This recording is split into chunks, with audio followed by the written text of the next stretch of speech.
ନୂଆ କବିତାଟିଏ ଲେଖିଛି ଏବେ ଏବେ। କବିତାର ଶୀର୍ଷକ ଶୀତ ଆସିଛି। ହାଲକା ହାଲକା ଥଣ୍ଡା ଲାଗୁଛି, ହାଲକା ହାଲକା ଥଣ୍ଡା ଲାଗୁଛି। ଖରା ବି ହୋଇଛି ଶାନ୍ତ, ସମୟ ଜମା ଜଣାପଡ଼ୁନାହିଁ, ଲାଗେ ନାହିଁ କେବେ କ୍ଳାନ୍ତ। ମନେ ପଡ଼ୁନାହିଁ କେବେ ଝାଳ ବୋହିଥିଲା, ମନେ ପଡ଼ୁନାହିଁ କେବେ ଝାଳ ବୋହିଥିଲା। ଅବା ଧରିଥିଲି ହାତେ ଛତା, ଗ୍ରୀଷ୍ମ ବର୍ଷା କେବେଠୁ ପ୍ରସ୍ଥାନ କଲେଣି।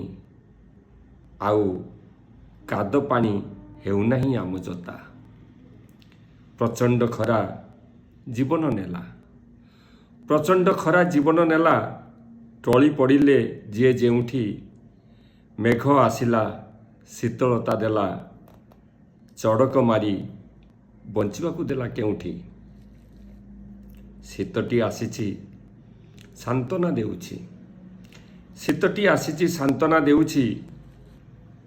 ପାଗ କରିଦେଲା ସୁନ୍ଦର, ଦିନ ରାତି ଡର ଲାଗୁନାହିଁ। ଅଯଥାରେ ଜୀବନ ଜୀବନି କାହାର। ବୁଲାବୁଲି ଏବେ ଖୁବ୍ ଚାଲିବ, ବୁଲାବୁଲି ଏବେ ଖୁବ୍ ଚାଲିବ। ଜମିବ ବଣଭୋଜିର ଆସର, ଖିଆପିଆ ନାଚ ଗୀତରେ ସମୟ କଟିବ। ପକେଟ ଉପରେ ପଡ଼ିବ ପାହାର, ପକେଟ ଉପରେ ପଡ଼ିବ ପାହାର। ଜୟ ଜଗନ୍ନାଥ।